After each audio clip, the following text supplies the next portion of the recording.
Hey everyone, and welcome back to the Firefighters podcast, where we seek to develop, inspire, and motivate the world of the emergency services operator through a series of wide-ranging conversations. Now, before we go any further, just hit that rate, follow, or subscribe button on whatever platform you're listening to. It's a key performance indicator for us and helps us reach even more people. Now, here's what we've got for you today.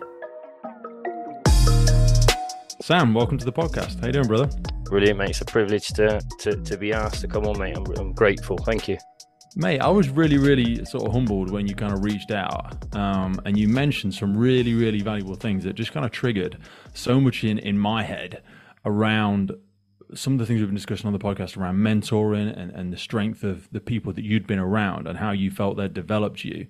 And then when I kind of got pouring back through your story and looking that you'd obviously had a big background in rugby, and then you did so much strength and conditioning, you had that kind of ethos where I wanted to try and bottle it. Do you know what I mean? You try and like capture a little bit of that person. Yeah. Because whilst you and I have done all kinds of stuff we're probably not proud of at times, there's a weird correlating factor around self-discipline and all that sort of stuff. Because I mean, before we came on, we spoke about, strength disciplines and the life of bodybuilding and all that sort of stuff. Were you always a disciplined sort of person, do you think?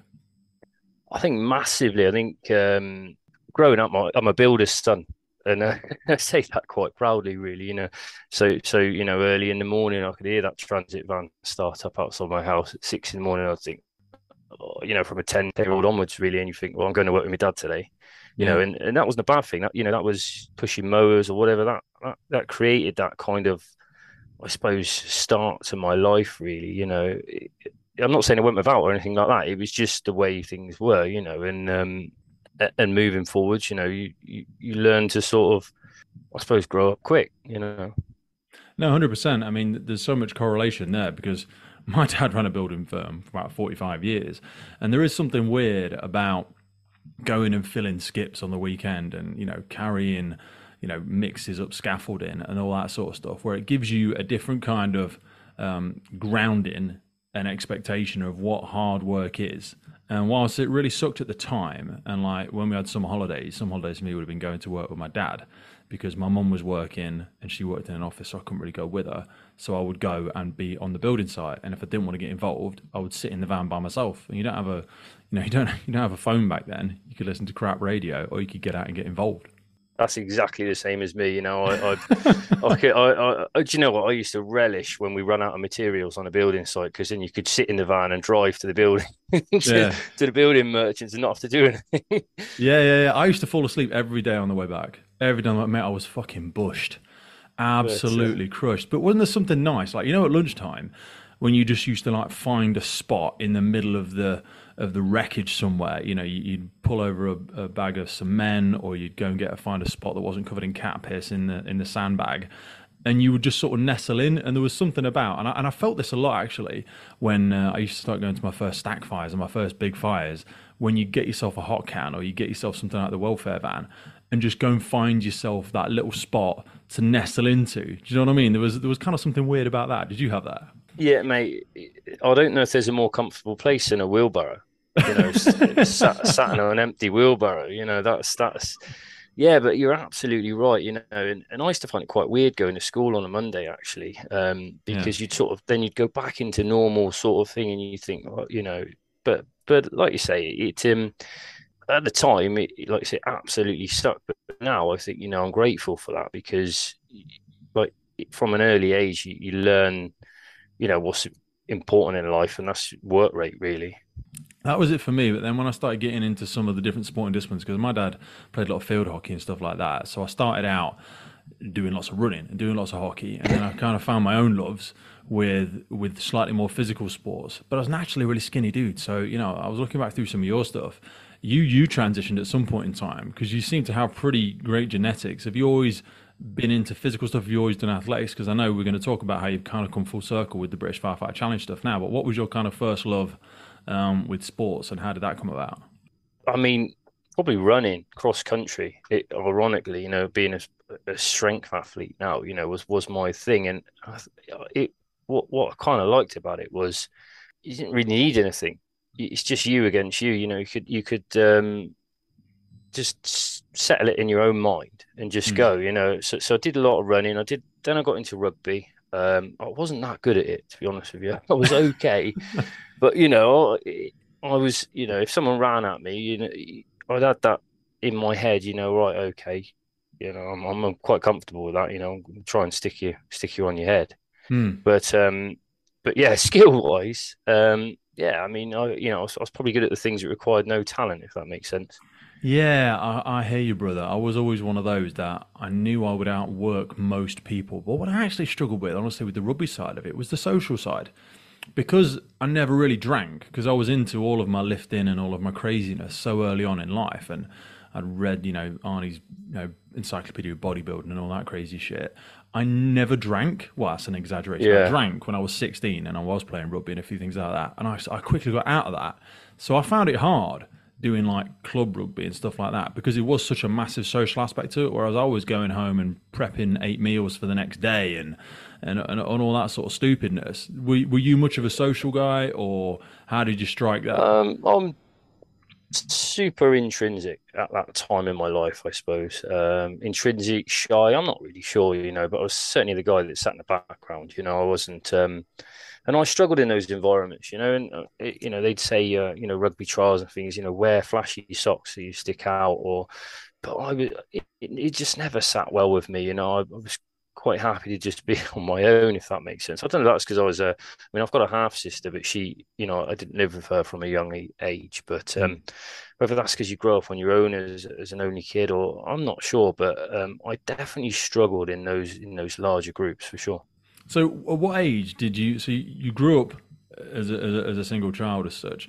What age did you start having an interest in the emergency services? Because I think was it after your daughter was born, or No, I've always wanted to be in the fire service. I think but only in the fire service really. And I can't put my finger on it really. I think most young kids, you know, do a bit of a fascination with fire engine and some bits and bobs. But from a young age, even primary school, senior school, it's what I wanted to do. And I tried a lot of times to get in. You know, it's a robust, it's a tough process, as you know yourself. I But think it's a lottery. I think the first bit's a lottery to make it through the application form. I mean, I don't say the lottery isn't like you can just fucking put anything in, but I mean, you can do the best thing since sliced bread. You can get the one from your mate who definitely got in, and hey, dude, this one's bulletproof. And sometimes it just won't work. Yes, when you then get through and you go and do your point of entry test and you do your interview, and you have to make sure you do it in a smart way and do it in the star format and all that sort of stuff. But I think the initial state, the application, is a bit of a lottery. I mean, I don't know if your experiences were like that. Hey folks, I wanted to jump in here and just share with you a really exciting update from our partner William Wood Watches. They are launching the first ever field watch collection. Now it's named Fearless, which firstly, I absolutely love, and this new collection is very different from anything they've ever launched before. However, you will see that they've managed to maintain some of the signature William Wood Watch elements. The big thing for me is that black fire hose. So they have got the first ever time they've done this, the black fire hose strap, and a really, really cool case bag. So now the watches are available in 3 colors this time. These are red, orange, which is my favorite, and the yellow. Each watch features those straps that are made up from repurposed black fire hose. That stuff looks the absolute bee's knees, guys. They've never done that one before. So go and take a look at that. And they've also got a textured dial to represent charcoal. You know, I mean, honestly, I never know how they're going to keep going deeper with this. Every time they do, I'm like, I was going to say, where are they getting this from? But I know where they're getting it from because they're speaking to the boots on the ground. They're speaking to you. They're speaking to me. They're speaking to firefighters and frontline operators and getting just these amazing insights. The creativity in this is amazing. Now, the cases come down in size from 41mm to 40mm. And another new thing is they've got a unique firefighter helmet visor case back. So flip it on the back. In fact, go over to the website and you'll see the photos. That visor case back, guys, it just looks absolutely incredible. Now, the watches are available to buy immediately, like right now, and they can be delivered within 24 hours in the UK and 48 hours from UPS collection in the US. The link to William Watches is in the notes below this episode.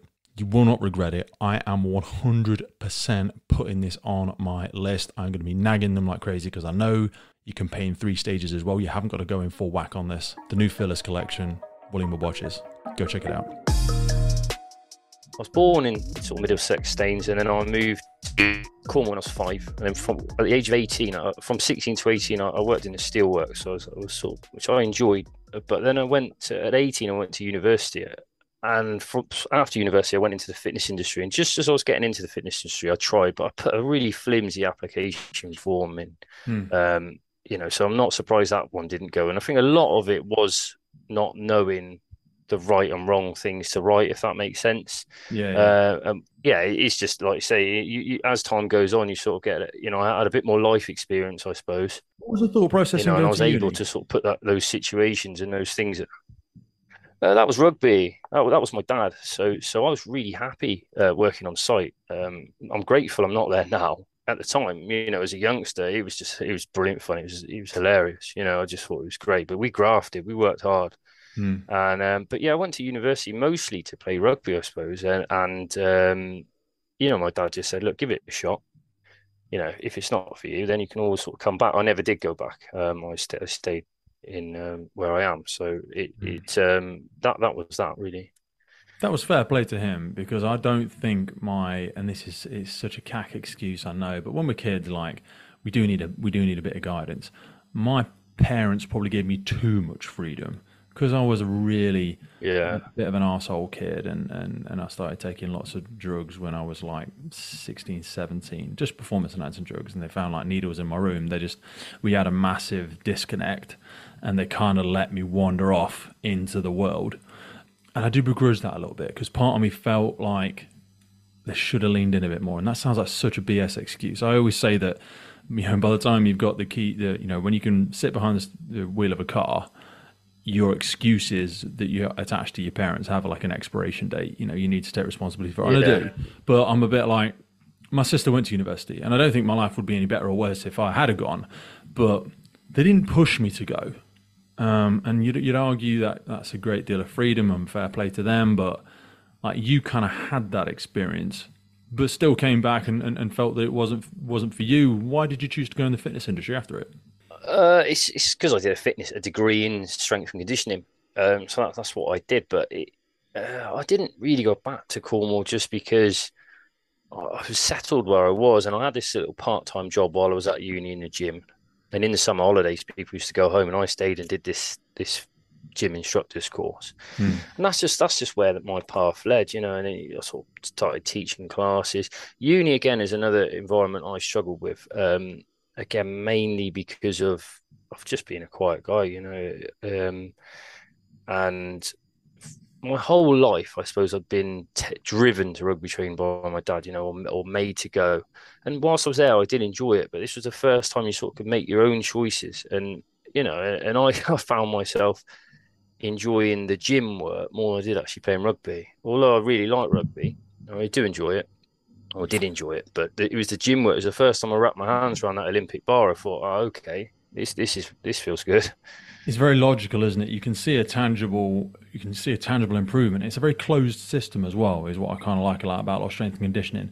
There's not as many external factors that can affect your ability to make progress. One thing I didn't like about rugby, as much as I loved getting out there and taking lumps out of each other, the idea that certainly at a club level, some people were maliciously coming out on a weekend trying to hurt you. And Mm. and I see people that have played for 20 years and their knees are shot. They've had dislocated shoulders multiple times.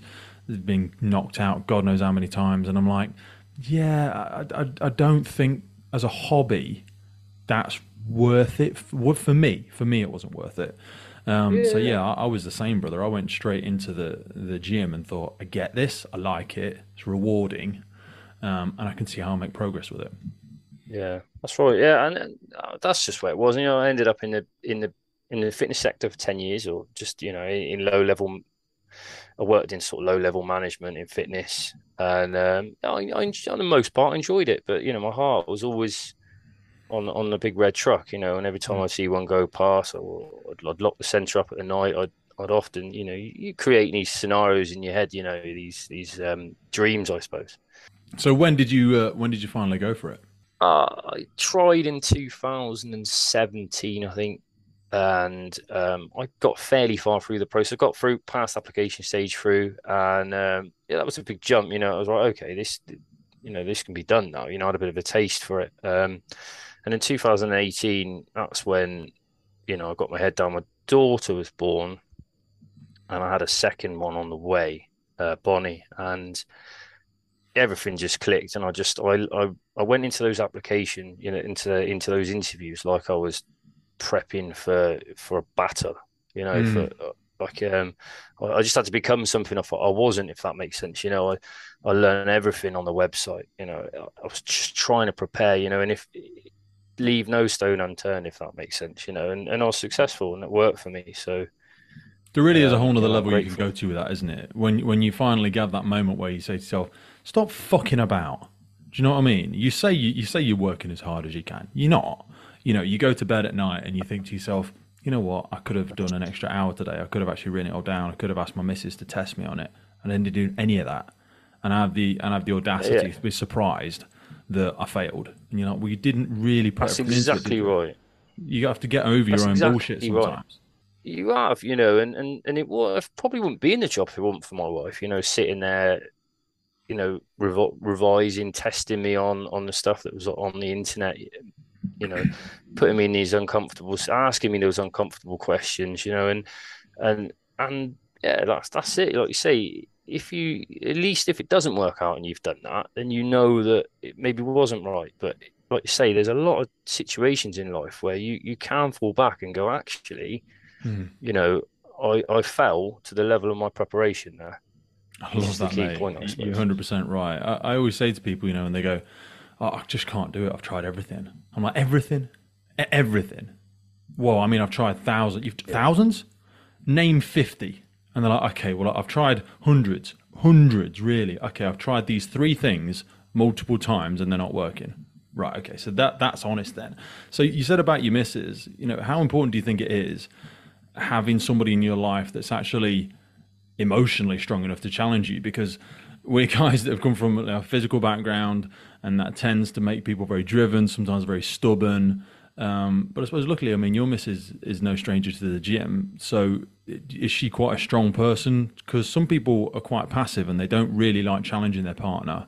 And if somebody says, "I'm doing everything I can," some people just go, "Oh, okay, baby, well, at least you're trying." Whereas some people, my missus is much better now at saying, "No, you're not, though, are you? You're not real." And that's not just like a go-to line.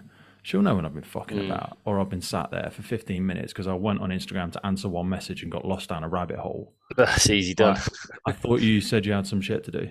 I'm Yeah, like, no, yeah, you're right. And you could, like, some people get defensive, don't they? And they'd be like, "What about? I've worked really hard today. Don't I deserve sitting down and chilling out?" And I'm like, "No, don't do that to yourself. That's BS. This person is on your team. She doesn't want me to go out and cut the grass.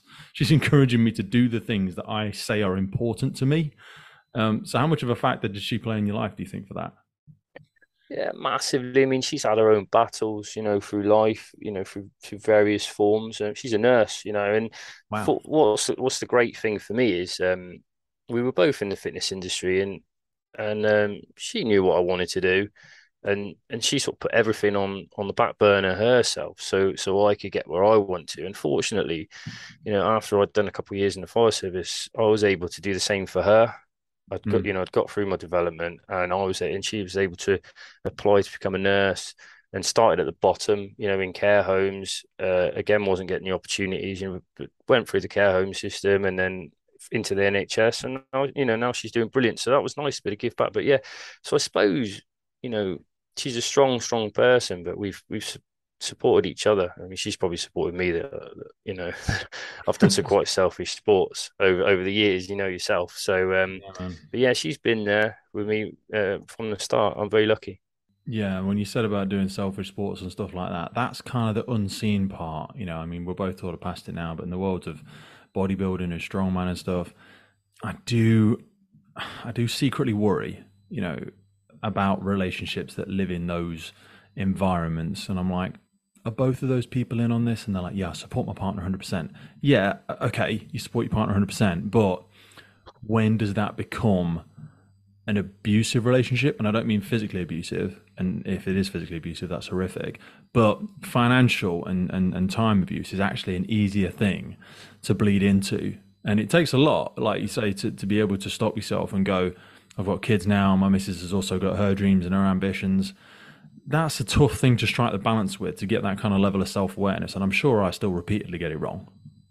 It's funny at the time, isn't it? Whenever you're you're wrapped up in these situations, these things, you don't see it. It's only when you come back out, isn't it, that really you think, oh, okay, it wasn't. But we were both, really heavily into training. We still are now, but in a more healthier way, where the aesthetics is less important to us. It's more about the bits you can't see, if that makes sense. Yeah, man, 100%. So talk me through when you finally got in and how old would you have been? So this was 2018, 4 years ago. How old would you have been when you finally got in? I'm approaching just short. I was, what am I? It's 30. 30, yeah. So when I got in, I'm just approaching 5 years in the service now. So went straight into training school. So day one made the ultimate mistake. So called my the lead training instructor mate. For anyone who's listening, don't do that. That's not a good thing to do. So Dude, it's worrying. I mean, that's coming from there's a few services that are actually encouraging that now, where they're like, no, don't call me sir, call me by my name, call me Pete. And I'm like, yeah, you want to be approachable, but that's a slippery slope because it is a disciplined service, and you do need to get your head on a swivel when you're in training school. I think that bit's really important for me. Yeah, I think what it did is everybody was in that classroom. It hurt, and I was on the receiving end of that, but it just set a standard for everyone. And actually, ironically, he's a very good mate of mine now, an incredibly respected person in service. But yeah, on day one, me adapting from the normal world. I should have recognised that, should have been on top of that a bit more, but that's okay, and you dust yourself off and you go again, and everybody in the room is thinking, right, okay, we're here to go to work now. So that was absolutely fine, and yeah, then straight into training school, just normal pumps and ladders, breathing apparatus, all the normal stuff, mixture of theory. Had some incredible instructors that are still in service now, really well respected guys, like fire service gods to me. Yeah. And I've got huge respect for what they've done, and yeah, so I was very, very lucky, really. I mean, made plenty of mistakes in training school, but like you say, you learn from them, and you move on. My one thing was, and I've always said this, is to do your best at the things that require no talent. So when you turn up to first on watch, or you're new to training school, you don't know anything, do you? You know where to sit, what you're doing, but you are in control of a lot of things, and the things that require no talent, like your timekeeping, your appearance, your work rate, your effort, your enthusiasm, your energy, your forward thinking, all of those things. And I was, coming from, building sites and different working environments, I was quite lucky to have that, that to be early was to be on time, if that makes sense, So if we were on the drill yard at 12, I knew that was 11:55. Hey folks, just wanted to jump in with a quick piece around firefighter health and wellbeing. Now, we get a lot of messages and emails into the podcast around firefighter health and fitness, whether you are trying to join the fire service and pass them tricky fitness tests, if you are currently serving, or if you are coming up to that next chapter of your life, retiring from the emergency services. We get so many different questions around it. So in partnership with Fitness for the Frontline, we have come up with a series of guidance and programs specifically designed to reflect the physical elements of the role of a firefighter. So whether it's carrying an LPP across an overgrown field, lifting a ladder above your head under running it, or wrestling with cutting gear for 30 plus minutes at some kind of complicated RTC, our bodies are required to lift, push, and carry objects in very specific circumstances. That is effectively what Fitness on the Frontline focuses on, as well as the longer term aspects of overall health and wellness for our firefighters. There are focuses around strength endurance, and overall conditioning, all achievable and relevant to our roles. Now, we are definitely not about to be smashing out world records or getting that beach body ready in 6 weeks rubbish. The systems and programs that we put in place are adjusted for people's current fitness levels, and they're not a prescriptive way or a one-size-fits-all BS. We also take into consideration all the fitness testing for initial application, and also for current firefighters who want to maintain and progress their fitness levels. It is very likely for myself personally that I'm still going to be a firefighter when I'm 60 plus, so longevity in the role is really important to me, and I know it is for so many people out there. The system has a built-in ability to adjust easily depending on the equipment you have available, your fatigue levels, or if you're coming off busy ass night shifts and you haven't got a lot of time to work out. You can record your results, log your weights, your body measurements. We've got all the facilities to do that. The system is yours to use how you want to train. We've taken all the fluff and the gimmicks and the BS away from most of the rubbish that you see out there. And this is designed by experienced operational firefighters and qualified people, including myself. with members of the team available to contact throughout the time you are within us in the program. If you ever get stuck, if you're starting to struggle, and also to celebrate those wins and achievements with you. It all starts with no obligation, 7 days worth of the programming, absolutely free. So whether you're joining, serving, or looking at the next chapter in your life, have a glance in the link for the podcast. Fitness for the Frontline is designed by firefighters or firefighters. Now back to the show. Yeah, 100%, mate. And I love what you said there about, again, echoing back to that building site thing. You know, my dad was so tough on me on so many stuff, because you can genuinely hurt yourself very quickly on a building site. You know, especially when you're the little guy and they put you up the scaffolding first, or you're shimmying across all the boards to bring cups of, you know, you're walking across an open floor that's just got the joist across it, and you've got 6 cups of tea in your hand. You know? And every time you make little mistakes, because you're old man self-employed, it's like, stop fucking about. Yeah, and it's as clear as that. Do you know what I mean? It's as clear as that. And you can hurt yourself really fast. So many times, like you said, how many times I tipped a wheelbarrow over halfway up the skip and I had to clear it all up by hand. How many times I went end over end. How much times I dropped stuff off the scaffolding and had, you know, people offering me out, because I think that gives you a great grounding. And like you said, being great at the things that require no talent is actually really difficult for people, especially when they've been rewarded for talents when they were a kid. It can be difficult for them to just turn up and do the basics, be polite, be on time. You know, those things are so within our control, but so many people struggle with them. And I think they struggle with them now more so than ever, because there's significantly less discipline, I feel like, for people coming up. And they don't get the opportunities like we did, because you can't have a job when you're 12 anymore. So when you said you made plenty of mistakes during training school, was there any particular stuff that you found humbling? I mean, what was breathing apparatus like for you? Was there any bit that really clicked for you? I mean, like I say, I went with, in my head, I was given some really good advice, and that was, you know, some might agree with me, some might not, but that was to be the first in every day and the last to leave. And I did that. My poor family, you know, they went on the back burner, unfortunately. But it was just one of those things. I was so obsessed in what I was doing. And but yeah, I struggled massively with dyslexia. I wasn't great at school.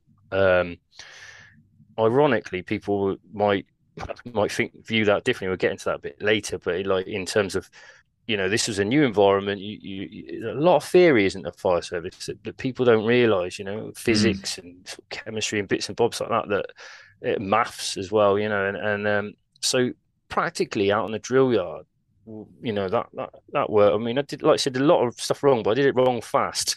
You know, running out of hose wrong. I did it wrong, but I did it fast. You know, and it is, as long as you've got that effort and you're moving and you're sort of making the right noises. Where I struggled was theoretically. Fortunately, I had a fantastic training instructor. Again, every Friday you do your written exam at the end of the week, going for the weekend, and this guy said to me, you know, Sam, what's the issue? And I said, I just can't get what's in my head out on the paper. I was too concerned on what other people are writing. You know, it's so, you know, how much I've transformed since then is crazy. It goes back to what we were saying about, you know, what you can do with yourself. And in the end, he said to me, right, okay, let me ask you the question. And you know, the question, for example, would be, you know, explain why there's an increase in pressure on the gauge. And you go, well, someone's closed the branch. And you go, right, okay, why didn't you write that down? You go, well, you know, and that's the sort of the way we did it in the end. So I had that sort of, was lucky to have that kind of reasonable adjustment, I suppose they call that now. Yeah, well, it adds less steps helpful that you're trying to comprehend stuff, doesn't it? Because the irony is, we train in a kinesthetic way and we teach in a kinesthetic way, and then we test in an academic way. Do you know what I mean? Like, you stand and learn, they point and they show you the pump, and they do lots of physical things that has an effect, like you were saying there, oh, the compound gauge changes when you do this. Right, now go and switch that off. Right, now let's park over that line. Okay, now go and switch the hydrant off and let's see what happens. But then to actually then try and test it in academic capacity, it relies on a skill set that you haven't really measured and actually doesn't really fucking matter. As in, like, no one's going to ask you to write the answer down an incident. They're going to expect you to be able to do it. But it's an archaic... That's it. It's like an archaic method that I think has probably killed and lost so many people from the job because, like you say, we weren't able to factor as well for those things. Yeah, I was just lucky that, you know, I had those people around that I suppose could recognise something in me, you know, and would, good enough to do the right things by me. And funny now, I can sit written exams because I've had the time to prepare, and a bit of a nerd, if that if that makes sense. I quite like reading about stuff. I give a bit of time to it, so I don't have those nerves and those sort of uncomfortable feelings around those exams anymore. It's just those early days.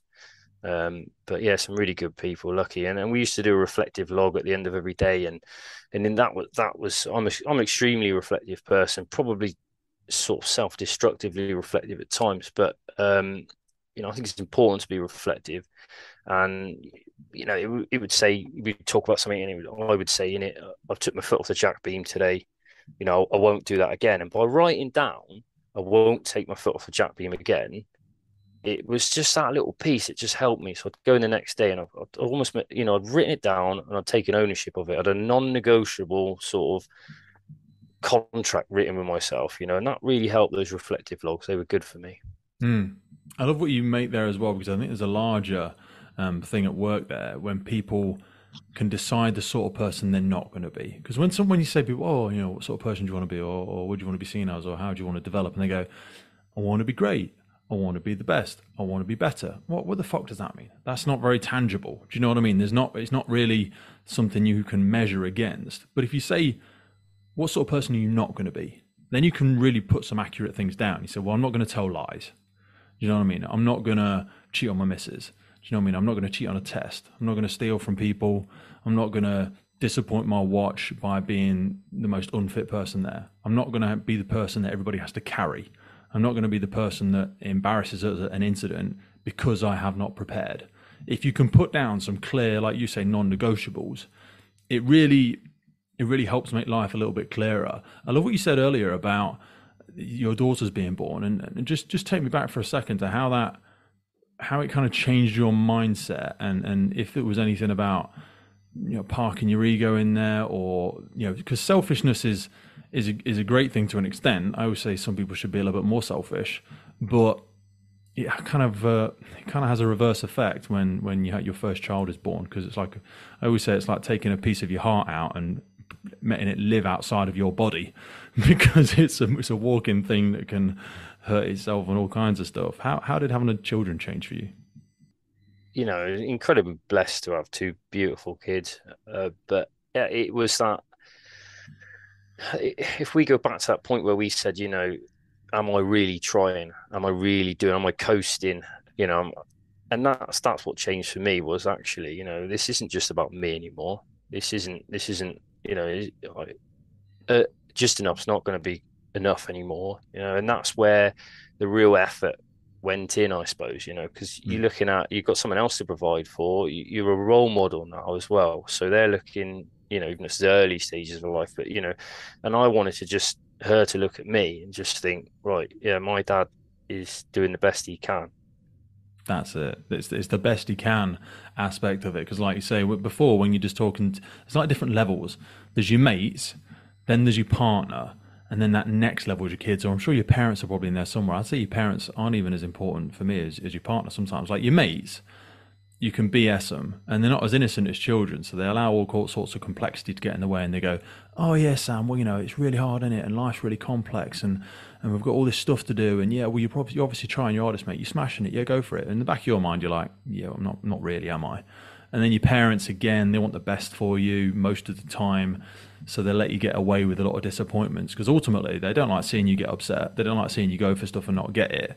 But then when you have a partner and you have joint goals, like you and your missus bought your first house together, and then you got your car and all that sort of stuff. So when you're letting them down, or you feel like you're not being the best version of yourself, it hits a little bit closer to home. And then a kid, because they're so innocent, and they just go, but why can't we do that, Daddy? Or why can't we have this thing? Or you have to choose a slightly less good present for Christmas, or you can't take them where you wanted to take them. And those bits are the ones that keep you awake for me. Yeah, no, I completely agree, mate. Absolutely, yeah, definitely. So when you passed training and you got onto station, what was it like, first time joining the watch, and what was watch culture like? Yeah, again, I feel blessed, and I can only speak from my own experiences, but I've always been around just good people. And and I've not really met any bad ones, personally. But yeah, I was lucky. I went on to a watch with some, yeah, I don't know if I'm reluctant to use the word old hands, but it's experienced guys, and I think it's the first sort of year on watch. Yeah, I never really had a mentor as such. I don't think I had a sort of defined mentor, but I had a team that, wanted to look after me and had a lot of experience and a development program, a pathway to follow. And I'd quietly sort of work away on that. But we did a lot of training. And then, funnily enough, the guy that was did my initial training actually became my watch manager on that watch. So I Oh had a wow. training instructor that had done years in training, come straight onto watch.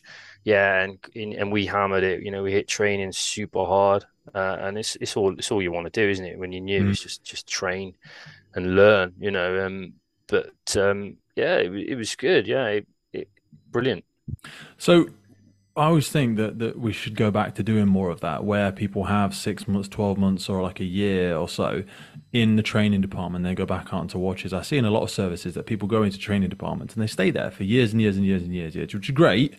But you don't see as many like secondments or anything like that where people go in for a bit and then come back out and bring all of that learning back out to stations. And they always say a rising tide raises all the ships. So having that constant adjustment and that recalibration can really, really help with bringing people out. So having an instructor as your watch manager, what did, when you say you had a whole team full of mentors, what was the kind of things that you felt were kind of good coaching or good mentoring, or what made you coachable? Because a lot of people struggle, especially as we don't like getting shouted at, we like getting bowled at.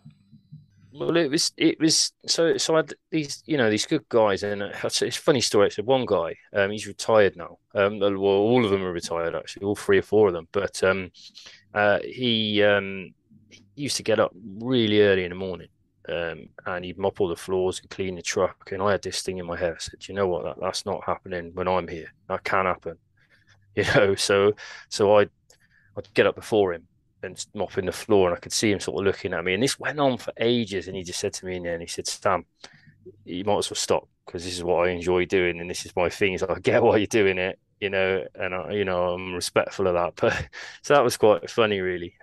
But in terms of it was about 1 year in, I received a guy came over, and I heard this guy was coming from another watch. It was to sort of accommodate drivers. We had a lack of drivers on the watch, Mm. with people retiring and leaving and just changing about.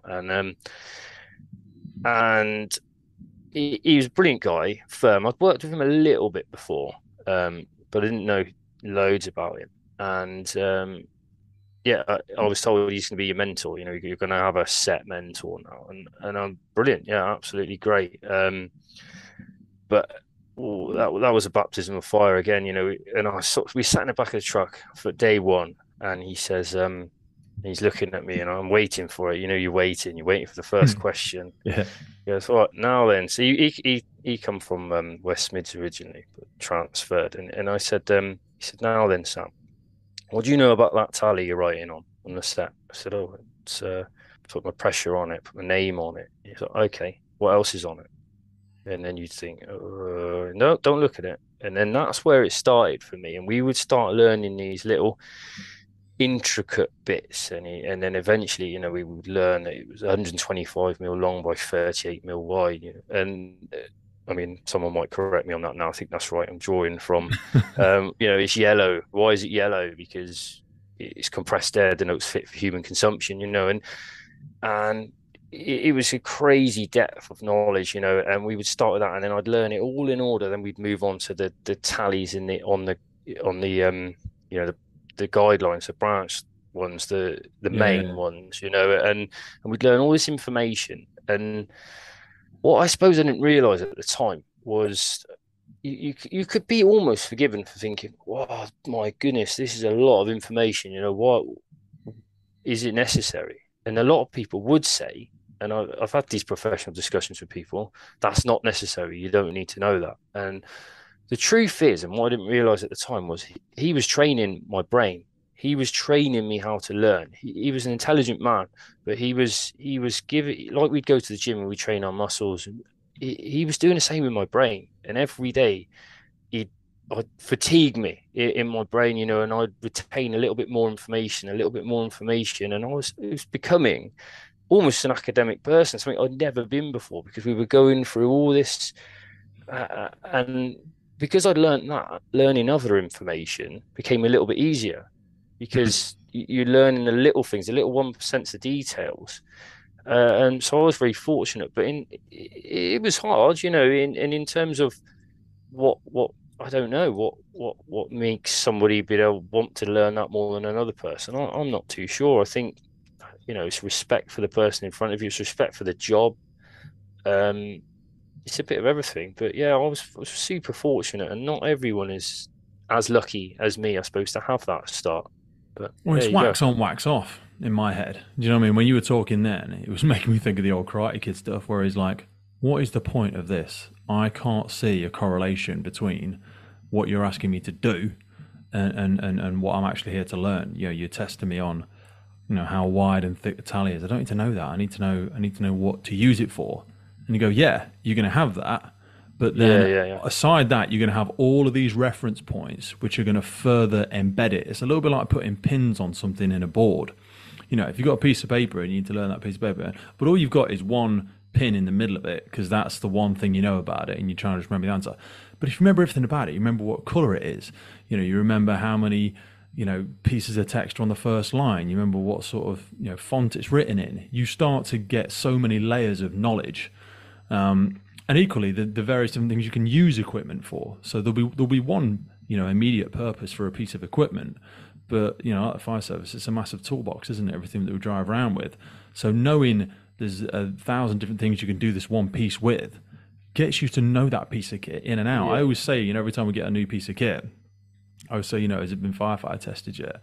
And like, yeah, we'll test it from the manufacturer. I'm like, no, give it to a watch. Give it to a watch for 2 months because they'll fucking break it. Because yeah. and I want them to break it, and I don't want them to hurt themselves. But let them try 1,000 different things with it, and let them see what we could use it for. Because we're professional problem solvers. We turn up with all this stuff, and we've got to have 1,000 different ways to come to a safe system of work and a safe resolution to the incident with only the stuff we've got. So I think having those different layers of knowledge when it comes to a piece of equipment is essential. And like you say, it gets your head back into that habit of learning, because it's a little bit like when you go to a really interesting speech or you listen to a great podcast or something like that. I think on average you only remember 10% of it. So whilst you do those reps, it's only the last one or two that's going to make the difference, and that's the bit you're going to absorb. And like you've said, coming from the same background that we have, it's that adaptation. It's that specific adaptation to an imposed demand is what we always talk about. And that specific adaptation when you're trying to learn something is everything we're looking at when we're looking at that equipment. It's almost a little bit of what was as well, like me, not that I had to prove myself to him, but me, it's almost got to write a passage, if that makes sense. So the more respect I showed him, I'd come back and I'd learned this and this, and then I would be able to do this, and I'd gone home in the evening or I'd come in early. He'd give me a little bit more back then. So he'd go, right, we're going to discuss building construction today. We're going to talk about sandwich pans. We're going to talk about all these different things, bridging ladders, some stuff that we don't even do anymore, one day he marks me up to the station manager's office and he'd say, right, it's not arranged, this stuff. So you're going to do a presentation to him on sandwich panels right now, go. Yeah. And I'd be like, but it was there, it was in there, and all these things were just part of what I was becoming. And you think at 30, 31 years of age, you're too late to almost change who you want to become. But I was just so fortunate to have met these people that then put me on this new path and help me sort of any good in me now is come from those environments and those good people. And the quote that will stick with me forever is he pulled me to one side, and I think one day I was specifically struggling with one thing or another, and he said to me, Sam, everything we go through, as hard as I am on you, and I didn't think he was particularly hard on me, it was firm but fair.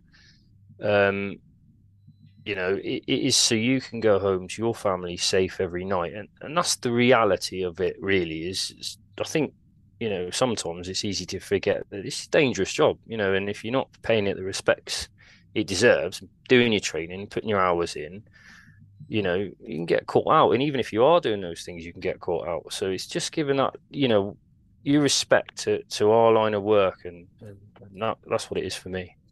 Mate, I totally agree with you, and I know it's unpopular sometimes when I say it, but I think there's so many goddamn frauds in the job sometimes when I meet people, and they have this excuse that they're competent. Now, I am not the best firefighter in my bloody service. I'm not the best firefighter on the watch. You know what I mean? I mean, I'm a watch commander in our service, but there's much better firefighters in the service, and there's much better crew managers. So there's certainly plenty of better ones out there.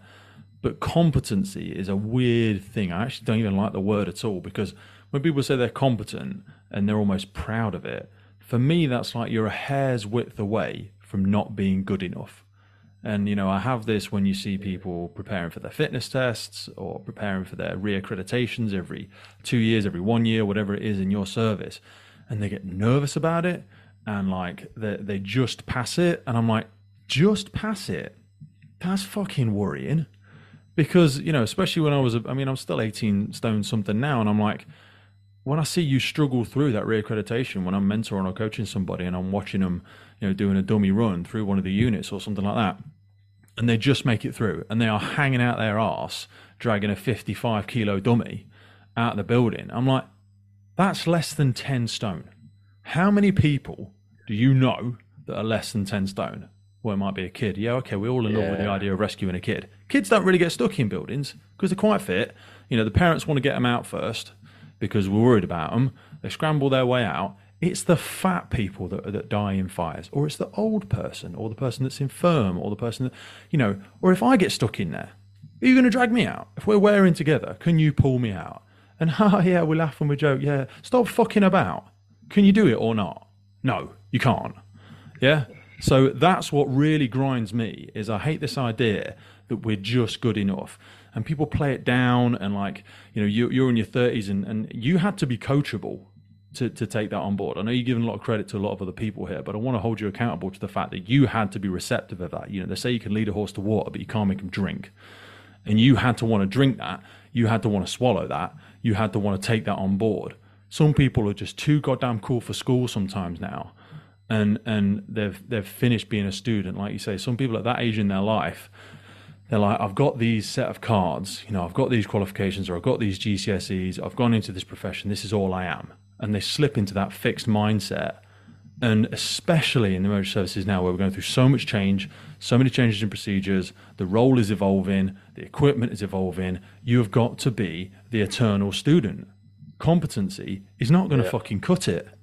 No, I it's competency is a weird one, isn't it? Because I was very proud to do my competency. It's a bloody tough day. It was really hard, and I was assessed by some guys I really respect. And I was proud to go through it, but I felt like at that point, I know this is the learning begins, if that makes sense. You've learned to get to that point, but I would use a scale of you've got like unconsciously incompetent. You've got, I would say I was consciously competent there. And what I was working for, right? Okay, I'm consciously competent. I'm competent, but I'm still thinking about doing things. I'm still, I'm working to the point where this needs to be ingrained in me now. This needs to be unconsciously competent. I need to be able to go out there now and do these things because it's the muscle memory's there. It's in my head, and keep improving. We're all guilty of it, aren't we?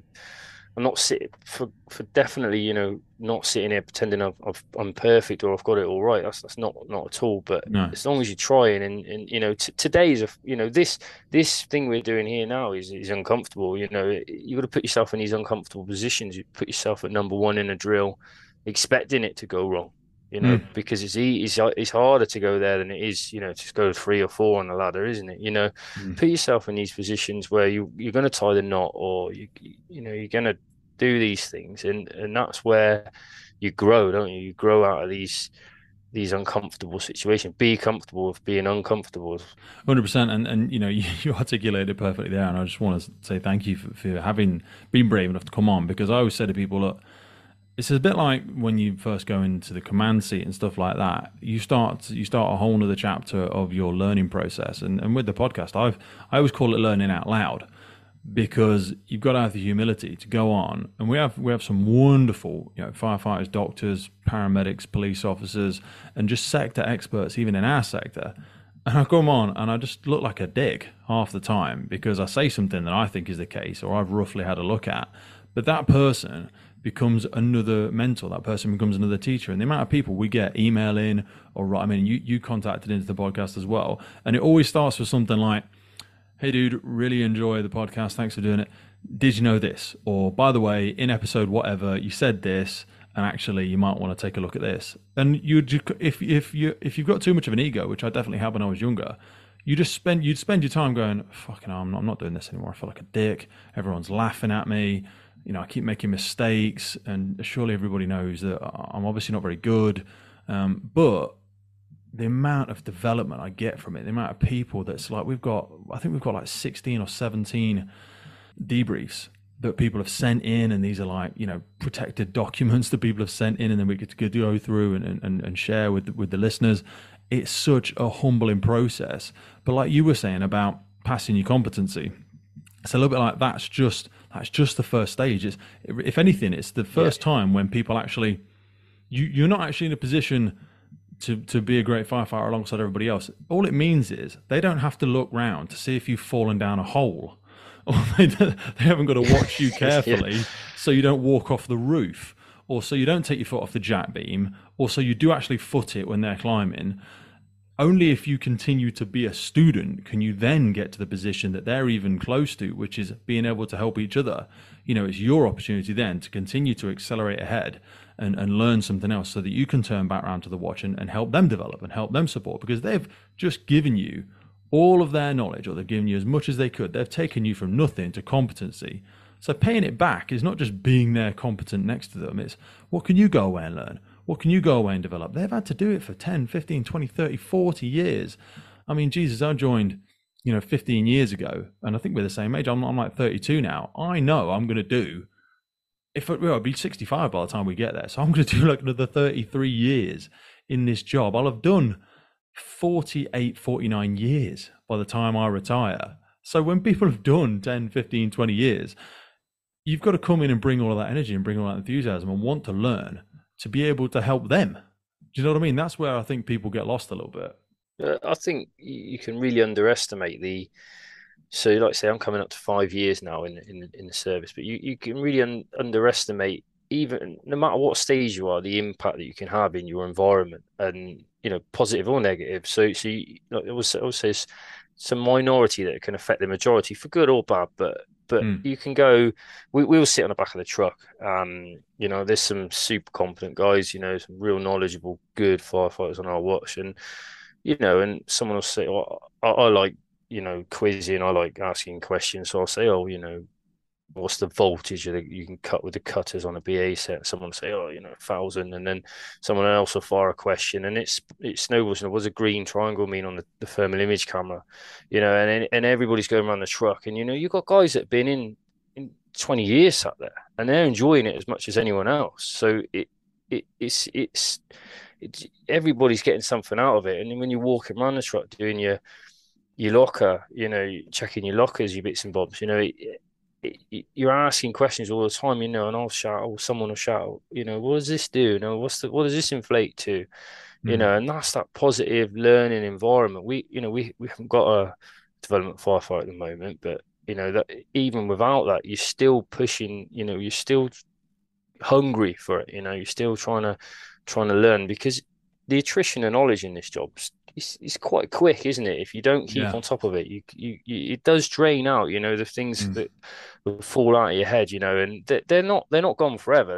They're just in a different part, aren't they? And you've got to drag them back to the front, and just refreshing that knowledge all the time is super important. Mate, you're articulated perfectly. And Steve Dudney, actually, when I was going through the episode again the other day, he said we knew more about less. And I thought that was a great way of putting it, because like you said, our job now is becoming so diverse. We've got more random pieces of kit on the truck. It's a fire and rescue service, so the amount of complexity of rescues that we go to as well. we've got to know at least as much, but about more stuff. So when we romantically think back, and this is not an excuse, it's not a slope your shoulders moment, but it's like they were, real in-depth experts on less stuff. So we've got to step up to the plate now and have that same level of discipline and passion. And sometimes that'll come at the sacrifice of, we don't get to fuck it off for the last 2 hours of the day, and we can't just, go out early for beers, and we can't just, lay up and watch films all Sunday and not do, just do the station scrub and not do anything else. We've got to want to learn more. You've got to want to lean in more. And if you want this to be the best time in the history of the emergency services, which I do, I don't want to look back on this period of time and go, we were the generation that let it slip. We were the generation that took our foot off the gas. We are just custodians of it. It was here long before us, and it will be here long after. So it's our job to leave it better than we found it. We owe this job everything. It owes us nothing. It's important that I had a different watch manager, and he said to me, he said, Sam, you can't expect everyone to love it as much as you do. And I said, why? And he said, well, you just can't, but why? He didn't have an answer for me. But I guess people feel differently about things, but all you can do is be in charge of your own destiny, your own learning, your own journey, and hope that snowballs into other people, and there's other people that are similarly like-minded to you, and it's all rubbing off on everyone, if that makes sense. And just creating that. I think for me, going back to competency, when I first was sort of in the first 6 months, really, I remember I jumped early for someone, and we were going to a domestic, and it ended up being 2 development firefighters in the back. It's just the way it was. And I remember the watch manager turning around and looking at us, and he wasn't he was from a different watch. And then I remember looking at the driver, and I remember the look he gave the driver, and that was the look of like, thank God you're here. And that look stuck with me, because I thought to myself, whatever happens in my career, I just want to be the guy that when the person looks round, they look at him and go, it's all right, that person's there. Yeah. And I think when I get to that stage, you'd have to ask your peers, yourself, whatever, the people around you, but that's what everybody needs to be doing, is having enough respect for each other that we can be those people that can be depended on. Mate, I hear what you're saying there, and I actually go, so when I experience that, or when I see a similar behavior to that, I can go dark really fast. So sometimes I'll go and do station visits and stuff like that. And when the recruit leaves the room, or they ask them to go and start clearing the bins out at the end of the day, or we've finished our meeting, because sometimes I'll go and I'll do debriefs at stations, or I'll go with a procedure or something like that in the role that I'm in at the minute. I go and visit different stations. When I go there, and then the recruit or whatever goes off and needs to go and do their folder work, and you hear the odd person go, oh yeah, Pete, not like it was when we joined, and all this sort of stuff, and God, you should have seen him today. We had this job and they didn't know where the thing was, and I asked them for this. I'm like, yeah, and I play along for a minute, and I'm like, so what are you doing now? He's like, what do you mean? He says, why are you sat here bitching and moaning with me when you could be down there with them? So when's the last time you stood at the side of the truck with them and went through everything? Well, I'm not their mentor. Right, so that's the attitude, is it? You're better than that. Do you know what I mean? The people you talk about that developed you, they'd be fucking ashamed of you right now. Yeah, there's people you speak about with reverence and go, oh, I had a great mentor that did this, and we'd spend hours together down at the pump. Right, when's the last time you stood with them for hours in the night? Yeah, or you didn't, because you're an electrician, weren't you? So you're out busy all day, and then you came on to nights and you went, fuck this, I'm going to bed, or I can't be asked to go and stand down there with you. I says, you're a disgrace. And I say that to people sometimes, and it goes down. And I have to be careful as well, because I don't want people to put anything in against me, and I haven't had anybody put anything against me or anything like that. But I'm also like, and I always try and finish it on a night note. I says, guys, he or she might not be what you think they are, but they're on your watch. They're on your station. Yeah, if they move and you think, oh yeah, we've got rid of them, what are they going to say about the time that they were here? No one cared. No one helped me.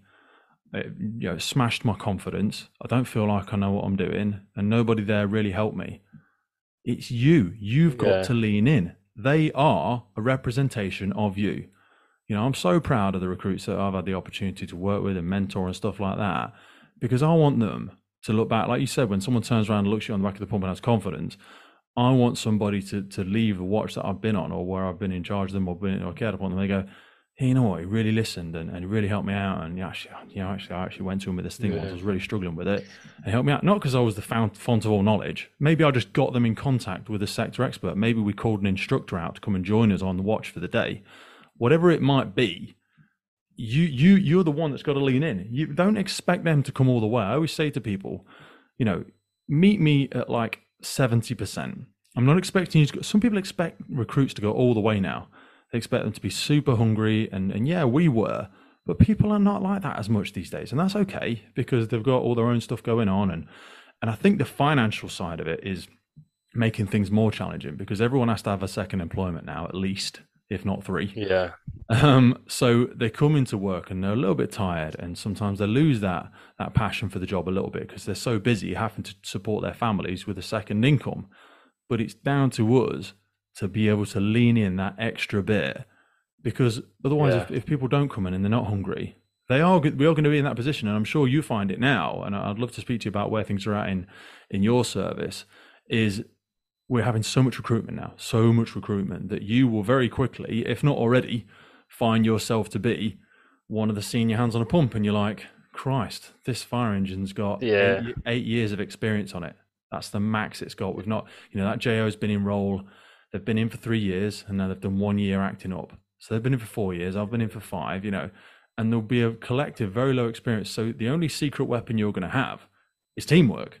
Look, guys, we're going to get there today. Let's just look after each other. Yeah, let's keep our head on a swivel. If you don't know something, shout up early, because together we'll either know the answer, which we probably will as a group, or if not, we'll be able to come up with something that's safe, and we won't ask anybody to do anything that's dangerous, and we won't expect something to be happening that's not happening because somebody doesn't know what they're doing. They just haven't spoken up yet. That's all we've ever got, really, as a team. We need to be able to rely on each other, to be honest with ourselves, and then collectively come to an answer. That's the fire service 101 for me. Yeah, I completely agree. I mean, in terms of, I think I've seen a really good standard of new recruit coming, but yeah, definitely the experience is going, and you are, the person that has to. I mean, we had it the other day. It was only a little shunt, but we got tipped up to an RTC. Again, I jumped early, and it wasn't too much to do, but there was a new recruit there, and I said, "Oh, come on, let's go and disable the battery. I'm sure how to do that." So it might be useful to carry a 10 mil, this kind of thing, chatting away, and then somebody else came along, and then we had a turf winch out, so let's talk through this, there's no pressure, there wasn't any rush to do anything at great speed, and so it was a perfect opportunity to just get hands-on kit.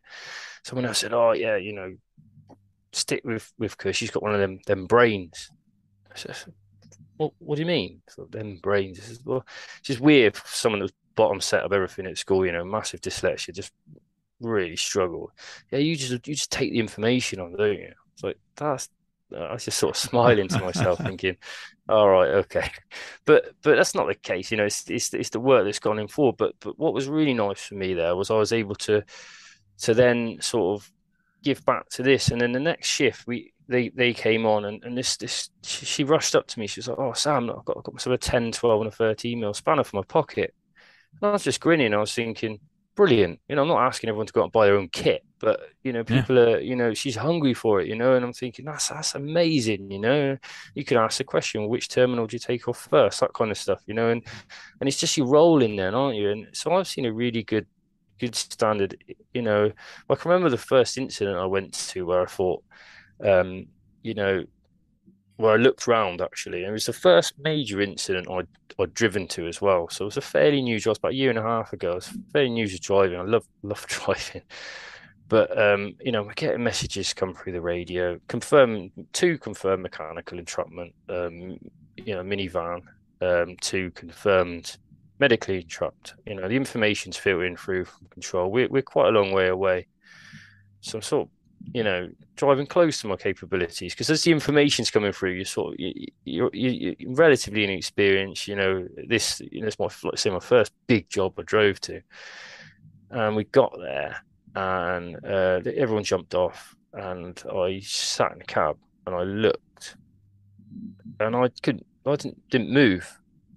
And I sort of sent an informative message. I got off, put my kit on, and my boss said to me, he's a brilliant guy. He said, "Kush, start small, get bigger. Let's get into this now. It's that confidence. Let's get going. But every sort of space creation method that you'd ever been to, it was like, whoa.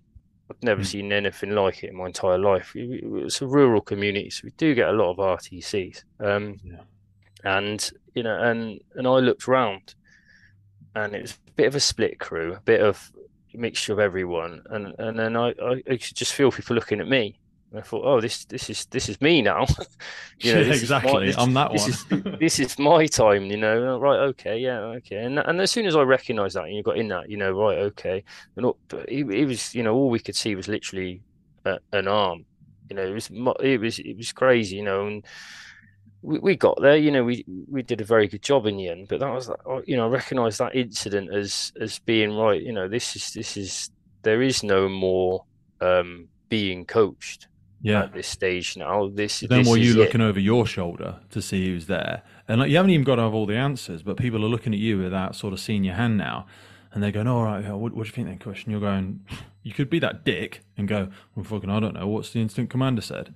Or you could be, "Right, guys, yeah, I Yeah, mean, we've got a bit of a plan. This is the A plan, or this is the B plan, or this is the primary route we're going to take in." What I want you to try and do is just get around that side, have a little think about this, yeah, just go and set up an equipment dump for me, and then I'm going to start doing this. I mean, if it starts to rip away or the metal starts to shear, then we'll go for another approach. But let's start with that. And everyone just it's a little bit like when you talk about rugby again. You just start turn and start heading in the other direction. And it's only that small action. That's all it takes sometimes for everybody to start getting behind it.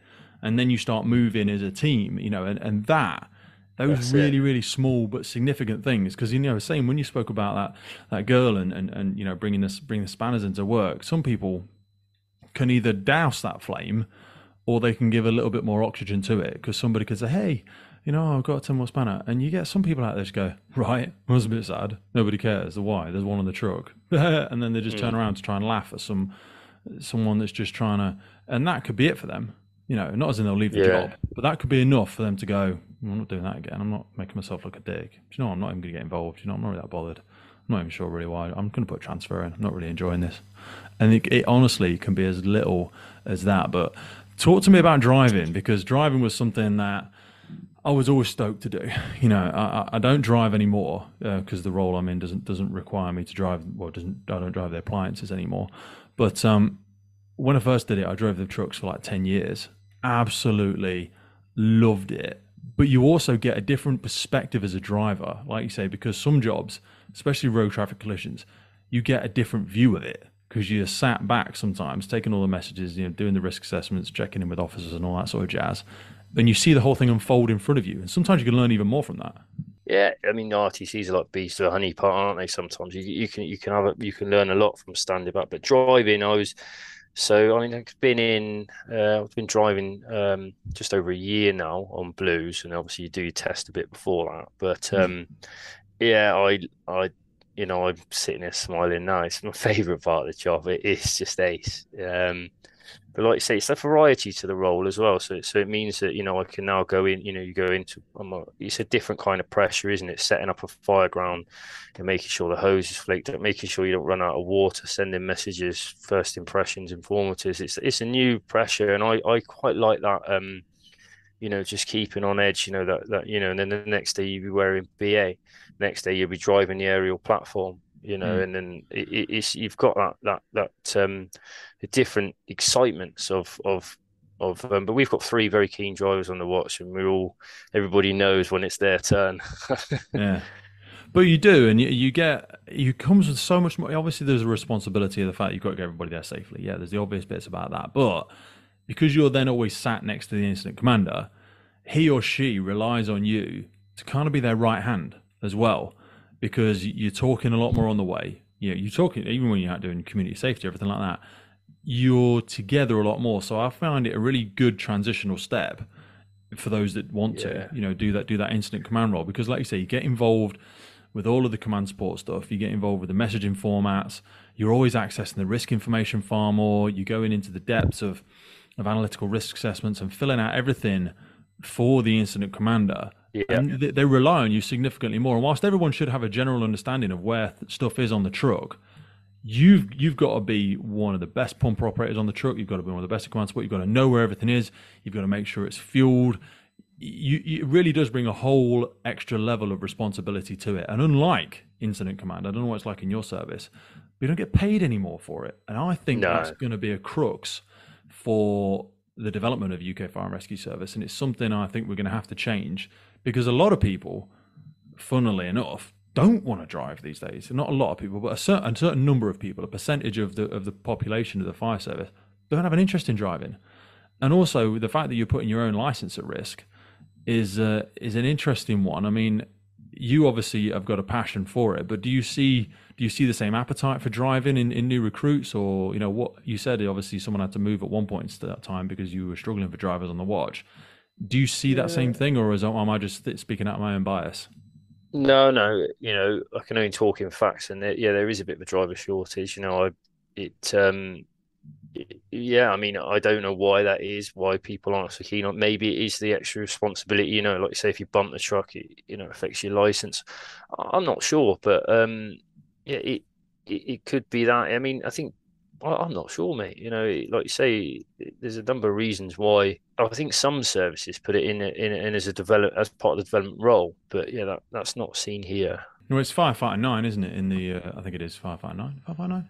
I can't remember now. I think it's National Competency Firefighter 9 when you're doing your NOSes, because you have to do 4, 5, and 6. I don't know, 3, 4, 5, and 6 to get competency. It used to be in some services. The thing is, they're moving to all these skills for justice in some services, and they have BUD systems in other services, and then some are just adopting their whole own approaches to it. But I very much think to be a really well-rounded firefighter, you should do your driving at some point in time, because it's not just about, like I've just said, it's not just about driving the truck. It gives you so, and also if you're in the back, some people lean away from command support all the time. They don't like it, they don't understand it, and actually they're not very good at it. And you pick up so much topography and all the risk information and everything when you're learning as a driver. It's that different, you know, like say some 3 a.m. shouts where, you know, you're looking at the ticket and you rub it in your eyes and you're thinking, right, okay, you know, where the hell is that? What's the fastest route? You're on Google Maps, and the drive, you know, the messages are coming through, you know, it's whatever it is, and the incident commander's like, you know where you're going? You know where you're going? You're like, you think left or right? Yeah. Just get there. Let's just get out of this, you know, and then it comes flooding back to you. But yeah, it's definitely an extra pressure. To be honest with you, I've got my incident command, what we call CTR, booked in December, and probably one of the main reasons I've done that is to get a bit of experience, but mostly because of starting driving, and the driving allowed me to sort of, like you said, spend more time in that role. But you're almost a second incident commander, aren't you? You're doing a lot of that kind of, like you've said, a lot of that role. So I thought, well, if I can do the qualification, get a bit more experience, it's going to make me a better driver anyway.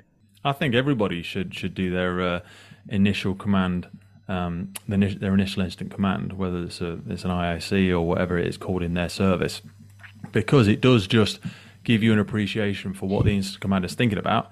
It makes you a better firefighter in how to support them, because you understand the things that they're thinking about. Because, like you just said, that drive is a natural transition, because people will come up to you, officers arriving on the incident ground. You know, I'll come straight up to you and go, "What sector are you in? What sector is everybody working in? You know, who's the sector commanders? Give me a rundown of the incident. What messages have gone back?"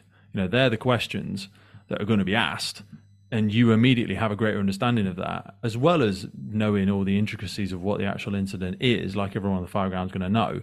But you really do have to zoom out and learn that next side of it. So looking at potentially now stepping into that leadership role, or starting to look at doing some of those acting up or anything like that, what do you think have been some of the great things that you've seen in leaders, whether it's, you know, you've seen your dad on a building site, or whether it's been in rugby, or, you know, when you've been actually on the trucks yourself? When you think about great leadership and things that you would like to see yourself emulate, what are the things that come to mind? it's an interesting question because I think every manager you have in a fire service, you can take snippets of things that you know, and you try and sort of like, I really like the way that person did this, I really like the way that person. But on the other side of it, leaders aren't always in management roles, as we know. There's Mm. superb firefighters that are incredible leaders, and they don't even know they're leaders. They're just doing stuff. So I would say, for me, I think a good leader is at the front. They lead by example. They set a standard that others can emulate.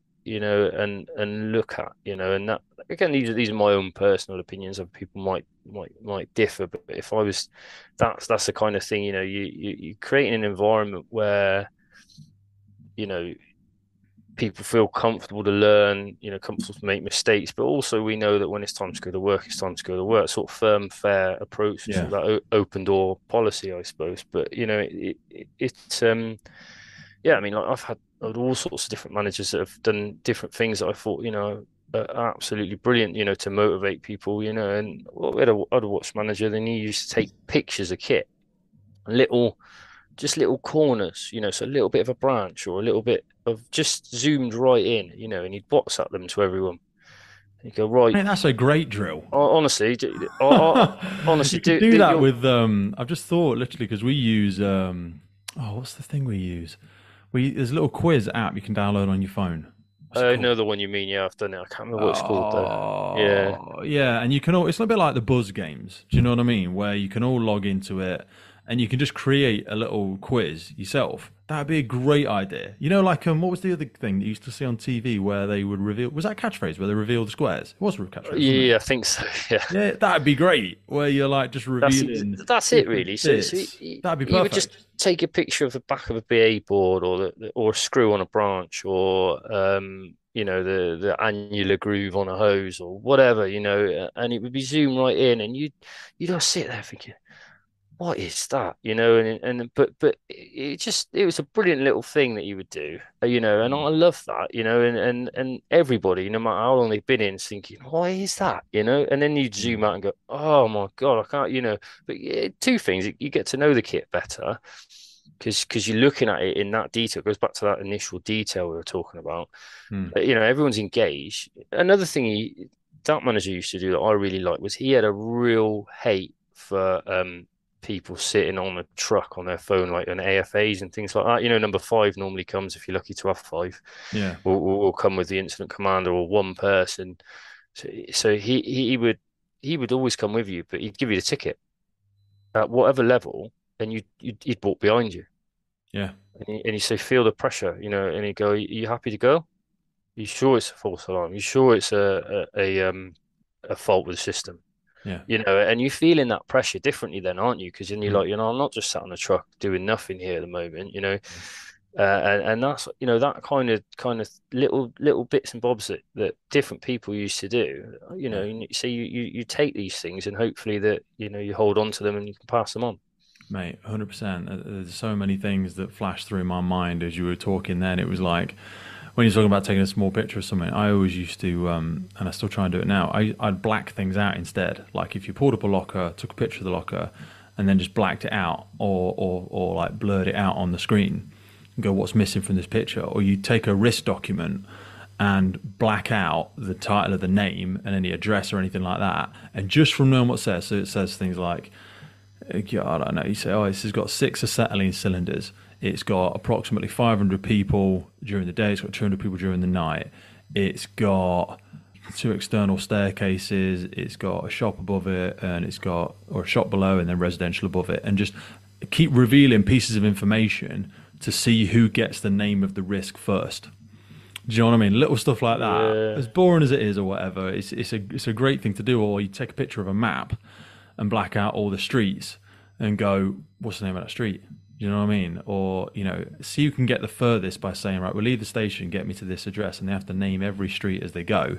And then every time they get it wrong, it goes over to the other team, and yeah, the other team can pick up from where they got it wrong and go, right, what is it then? Well, I'm turning left and I'm going to George Street, or I'm doing this. And then when you're talking about, walking out with the instant commander, I always used to do that. And I heard guest we just released actually, Steve, who is a firefighter at the airport. He's also on call as well. And he's always, simple thing, he always goes, ideas go. Do you know what I mean? When he's on the way somewhere, he's got all of his stuff in his head, and yeah, he's going to list off all the risks and the hazards, but he would just shout it out in the pump, we're going to this, ideas go. And let people shoot out the hazards and go, right, well, I'm thinking about this, I'm thinking about loose cables, I'm thinking about maybe floorboards that might be up, or, going to illicit drugs factory, okay, well, I'm thinking about booby traps, I'm thinking about maybe sharps around the door. I'm thinking about the door might be locked from the inside, so I need to make sure I've got the breaking in kit. I always just say, don't get off the truck and take nothing with you. Never get off and take nothing with you. Even if you just walk into don't even just take a torch and a GP line. Do you know what I mean? Don't walk up with nothing, because you're going to need something. And the breaking in kit is always a good thing to take with doing AFA. Not like we want to start making damage, but don't come with me to the third floor with nothing in your hand, or wherever we're going, all around the back with nothing in your hand, because you're going to be no use. So I want people to come with, but bring something with you. Do you know what I mean?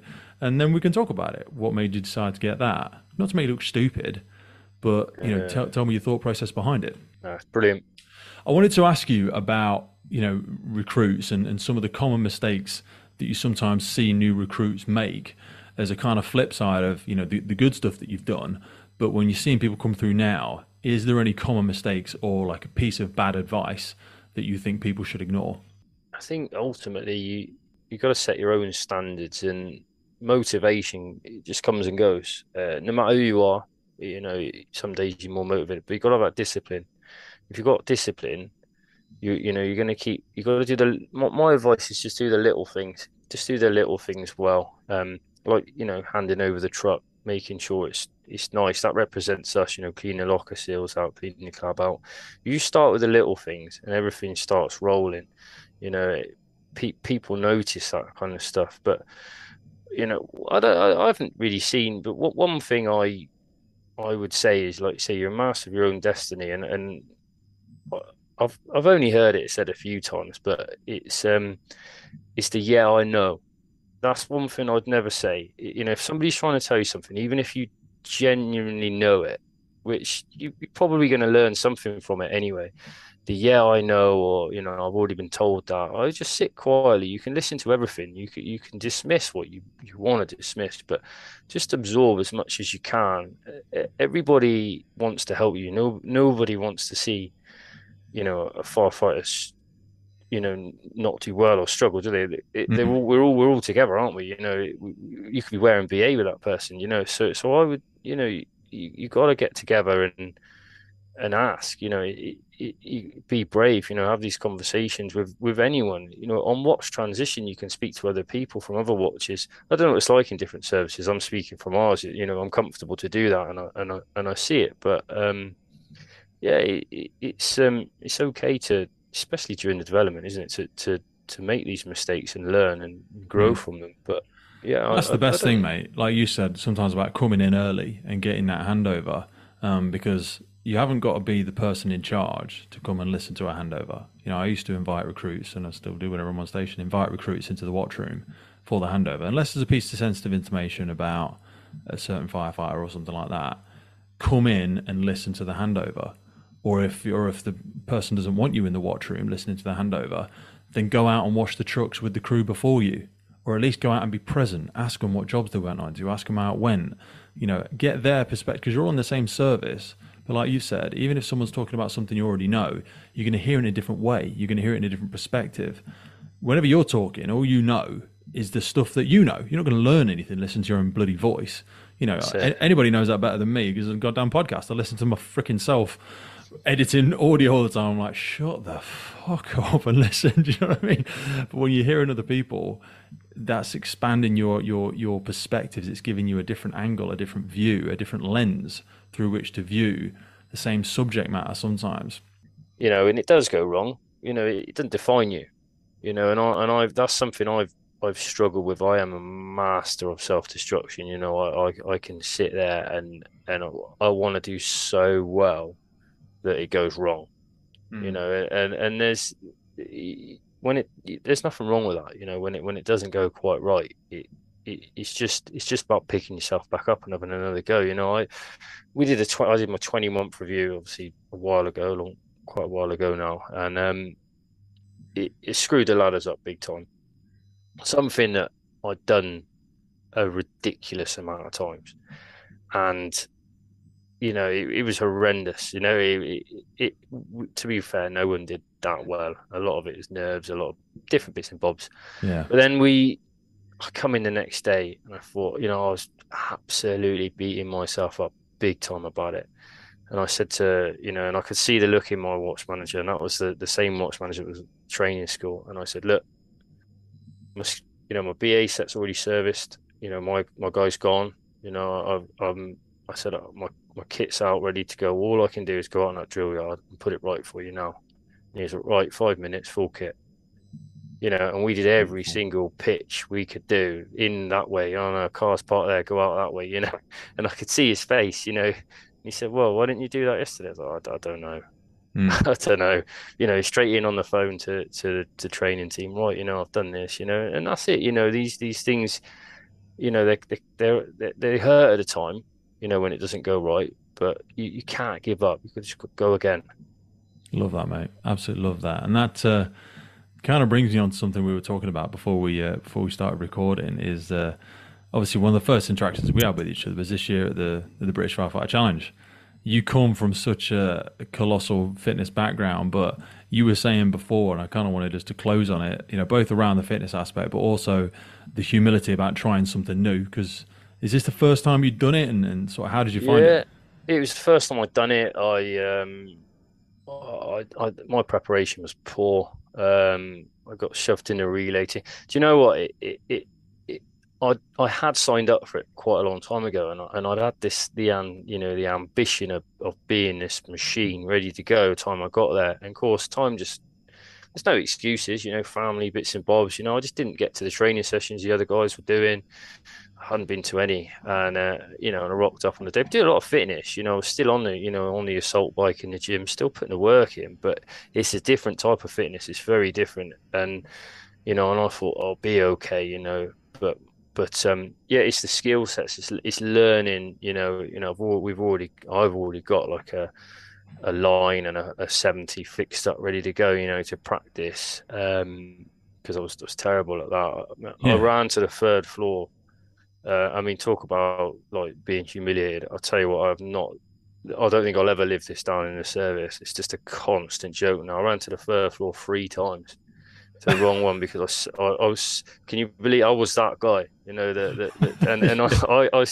couldn't sleep for a week, mate. I laid in bed just thinking, what on earth?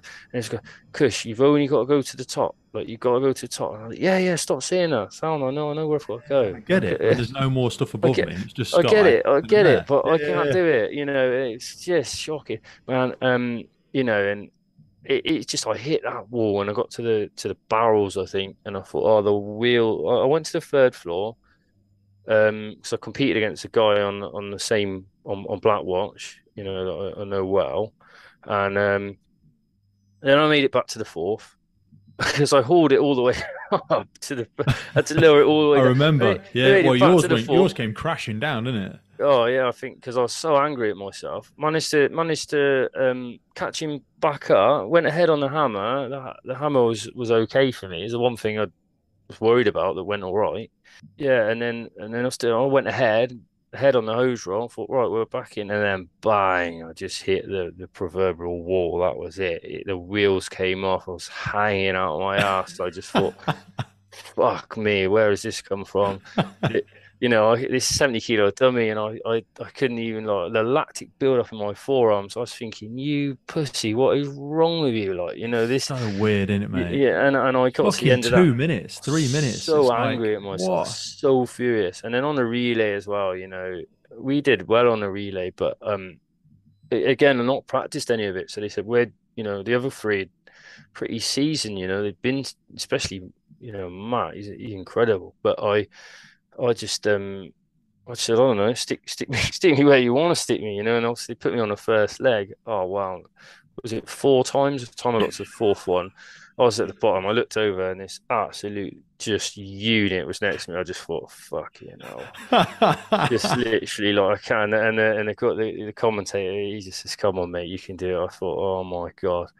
But we got through it and we done well. But You did do very well, mate. it's You and the just team were I great. just got to I've got to go away. And what's brilliant is, like I say, I lost the love for fitness a little bit. Not general fitness, not health. Still fit enough. What I think to do the job and that. But that that you need that little something to Got to be a push little you. bit tapped. You've Yeah, got to to be a push little bit yourself. unnecessarily critical, and like you say, you've got to hold Yeah, yourself to a standard that's unrealistic and unnecessary for most people. To be fair, yeah, and I lost that a little bit. Coming out of the gym environment, I didn't have that thing to sort of, I don't know, to push me to those dark places. Those, and that, I come away from that, and I just thought, yeah, okay, I get it now. I found something. I'm back. And the goal is to just do better next year. And enter a few other events and see how well I can go. It's just I've got something to focus on now. It's obviously not just about me as well. It's about my teammates as well. So doing better for that relay team. mm, Because that that hurt the most, I suppose, because you're letting other people down then, aren't you? And you're thinking, yeah, oh, if I'd have just attended a few sessions, I'd been a bit slicker at this, or done a bit more on this. But luckily, like you say, it's probably a nice way to finish. Is good days and bad days. If one person's having a bad day, then other people are going to pick you up, and vice versa. It's that yeah. that team ethos. So I was lucky to have that. When they dragged us through. I think this, I'm sharing this time with you today as well, mate. I think where you're at mentally, and you're still really young in the grand scheme of things, mate. We're both just babies, really. We're going to be in this job for a very long time, and hopefully we're going to live long after it as well if we kind of get our head screwed on. But you've got that kind of long term mindset as well with your health and fitness now. And I'll speak on my behalf. I wouldn't dare to try and speak on your behalf. But what I was doing when I was younger was very short term. I was going for an early grave if I wasn't careful. The things I was sticking in myself and all this sort of craziness. But now, and as we move further through it, this is where I see you, and this is where I see so many people that engage in things like the firefighter challenges. It's easy to be fitter in your 20s. We see some people, and Matt's an example. He's great, but he's also a lot younger. But the test of time, I'm really inspired when I see those 55 and 60-year-olds doing the goddamn British Firefighter Challenge and finishing the course. And I'm like, that's my ambition. Do you know what I mean? To try and sustain. I don't want to get any bigger. I don't want to get any stronger. I'm never going to do another PB. I'm not really that bothered about that. But to maintain what I've got now and maintain, be able to do a full squat when I'm 60 and be able to run up a hill with my kids, they're the kind of sad, but they're big goals for me to be able to sustain what I'm doing now. Because I love what I do. I love my life. I love the job. And I want to keep loving it. And I want to have a body that serves that. Yeah, no, I completely get it. And yeah, I suppose when you give up sport, for me, when I gave up sport, it was difficult, to know what direction to go to. And I was doing a little bit here and there, bits and bobs. But now I say it's I'm really chuffed to have that, that thing to focus on. But yeah, you're absolutely right. Long term health, is paramount, and being at a standard of health and fitness as well that can benefit your family, but especially in our line of work, Mm. the guys and girls around you is really is paramount. Mate, I love that. Yeah, from your mindset to your work ethic to your standards and to now having that bit of self awareness, and without saying remotely condescending, because I say the same for myself, having probably a little bit of maturity as well. That's exactly what we need, mate. I really thank you for spending what's been probably an hour and a half now. Yeah. Whistles by so goddamn fast. Really appreciate that. I know you're probably taking a bit of time away from the kiddies and putting them to bed tonight. So thanks for that, brother. I really appreciate it. No, Pete, it's been an absolute pleasure, mate. Of ace talking to like-minded people. It makes you feel alive. You got these other people around you. Just as hungry for it. It's brilliant, mate. It's what it's all about. 100%, brother. We just got to keep fanning them flames. The value of association, putting yourself around other people where you walk away and go, you know what? I'm not on my own. I'm not a weirdo. It's not uncool to love what we do, and I love that, man. Thank you so much. No worries, brother. Cheers.